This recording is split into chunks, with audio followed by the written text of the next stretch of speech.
Hi my dear friends, నేను మీ Shyamala. Welcome back to Pavan studios. Friends ఎలా ఉన్నారు? అందరూ మంచిగున్నారు? నేను మంచిగున్నానండి. మీరు ఎలా ఉన్నారో కామెంట్ చేసేయండి. ఈరోజు స్పెషల్ వచ్చేసి ప్రాన్ బిర్యానీ. సింపుల్గా ఈజీగా ఎలా చేయాలో ఈ వీడియోలో చూపించేస్తా.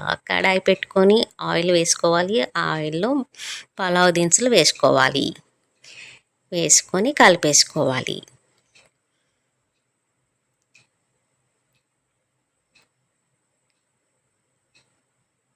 ఇప్పుడు పచ్చిమిర్చి కూడా వేసుకోవాలి.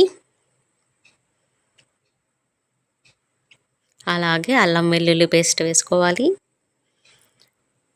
చక్కగా పచ్చి వాసన పోయే వరకు కలుపుకోవాలి, కుక్ చేసుకోవాలి.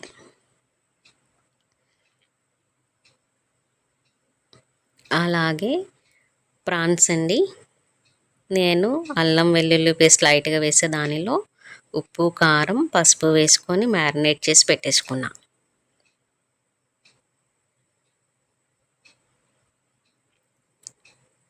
ఒక 15 మినిట్స్ ముందే అలా కలిపి పెట్టేసుకున్నా. ఇప్పుడు ప్రాన్ కూడా వేసుకొని చక్కగా ఫ్రై చేసుకోవాలి.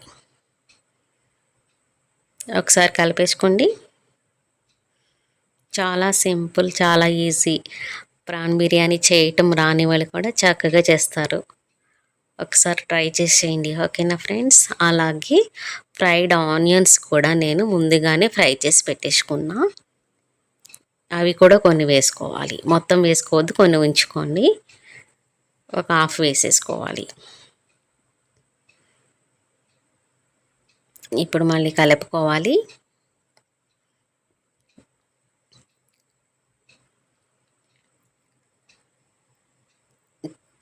తర్వాత పక్కన స్టవ్ ఆన్ చేసి నేను ఒక కడాయి పెట్టేసుకొని దానిలో కొన్ని పలావ్ దినుసులు వేసుకొని కొత్తిమీర పుదీనా కూడా వేసుకున్నా.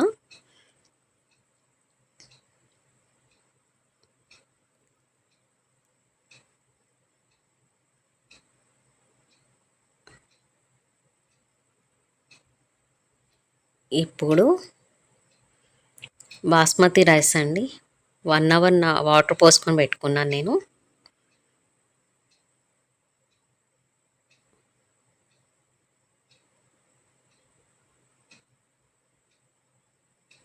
అలాగే ప్రాన్ ఫ్రై అయిపోయిందేమో చెక్ చేసుకుందాం. చక్కగా ఉడికిపోయినాయి.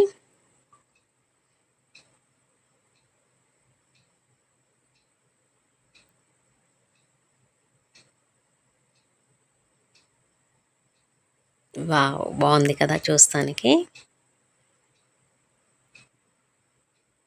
మధ్య మధ్యలో కలుపుకోవాలండి అవి, లేకపోతే అడుగున మాడిపోద్ది. అల్లం పేస్ట్ వేసాం కదా.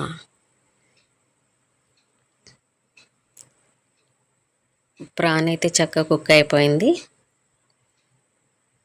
ఇప్పుడు దీనిలో గరం మసాలా అండి, నేను ఇంట్లోనే తయారు చేసి పెట్టుకున్న వెజ్ నాన్ వెజ్ అన్ని డిషెస్లోకి ఆల్ ఇన్ వన్ మసాలా ఇదే వాడతాను నేను. కొంచెం సాల్ట్ కూడా వేసుకోవాలి.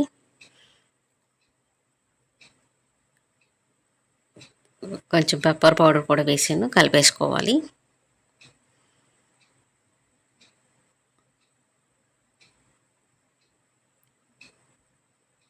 మంచిగా మసాలా పౌడర్స్ ప్రాన్కి పట్టేలా కలుపుకోవాలి.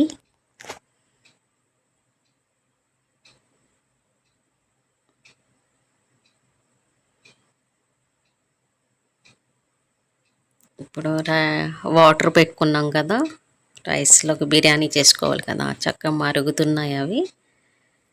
మరిగేటప్పుడు రైస్ వేసేసుకోవాలి.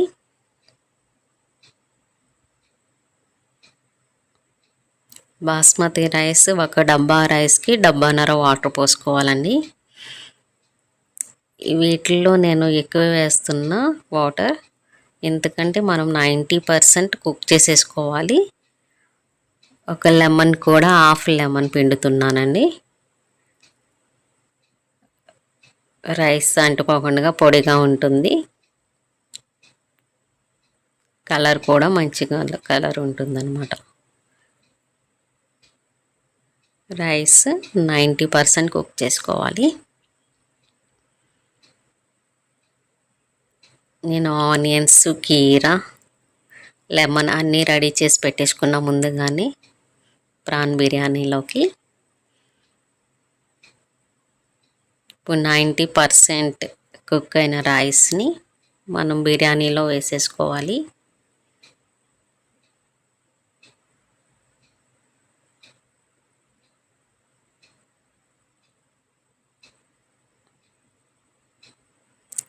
ఇటువైపున ప్రాన్ మంచి కుక్ అయిపోయింది. రైస్ కూడా కుక్ చేసుకొని 90% కుక్ అయిన తర్వాత బిర్యానీలో కలుపుకోవాలి. ఇలా కాకుండా కొంతమంది ఏం చేయొచ్చు అంటే మళ్ళీ కర్రీని కొంచెం ఉంచేసి తీసి బయట బౌల్లోకి పెట్టుకొని లేయర్స్ కింద కూడా వేసుకోవచ్చు. నేనైతే మొత్తం ఒకేసారి వేసేస్తున్నా. కర్రీ అయితే ఏం తీయకుండా ఒకటే లేయర్లో వేసేస్తున్నా అనమాట. ఈ విధంగా వేసుకున్న తర్వాత పైన కొత్తిమీర వేసుకోవాలి, పుదీనా వేసుకోవాలి. అలాగే ఫ్రైడ్ ఆనియన్స్ కొన్ని పక్కన పెట్టుకొని ఉంచుకున్నా కదా, అవి కూడా వేసుకోవాలి. సింపుల్గా ప్రాన్ బిర్యానీ రెడీ అయిపోయింది. ఇప్పుడు 10% కుక్ చేసుకోవాలి. తర్వాత స్టవ్ బంద్ చేసి 10% కుక్ అయిపోయిన తర్వాత మొత్తం ఒకసారి చెక్ చేసుకోవాలి. తర్వాత స్టవ్ బంద్ చేసేసి ఒక 15 మినిట్స్ అలాగే వదిలేయాలి. ఆ తర్వాత వేడి వేడిగా సర్వ్ చేసుకొని తింటే ఉంటుంది సూపర్. చిల్డ్ రైతాతో తింటే బాగుంటుంది అనమాట.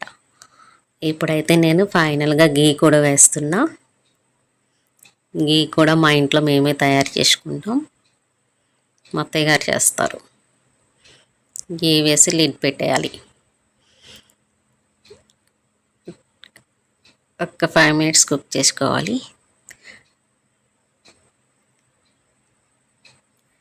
చూడండి, గుమగుమలాడే ప్రాన్ బిర్యానీ రెడీ అయిపోయింది. చూద్దాం ఒకసారి ఎలా ఉందో. సూపర్. మీరు కూడా తప్పకుండా ట్రై చేసేయండి. చాలా సింపుల్, ఈజీ. బిర్యానీ చేయటం అంటే ఎంతో కష్టం అనుకుంటారు, ఏమీ కాదు, చాలా ఈజీగా చేసేయచ్చు. అవి మన ఇంట్లో ఉన్న వాటితోనే చాలా టేస్టీగా చేసేసుకోవచ్చు కదా. తప్పకుండా ట్రై చేసేయండి. మీకు తప్పకుండా మీ ఇంట్లో వాళ్ళకి, మీకు అందరికీ నచ్చుతుంది. మా ఇంట్లో అయితే అందరికీ నచ్చేస్తుంది. తప్పకుండా ట్రై చేయండి. ఓకేనా ఫ్రెండ్స్, బాయ్, టేక్ కేర్.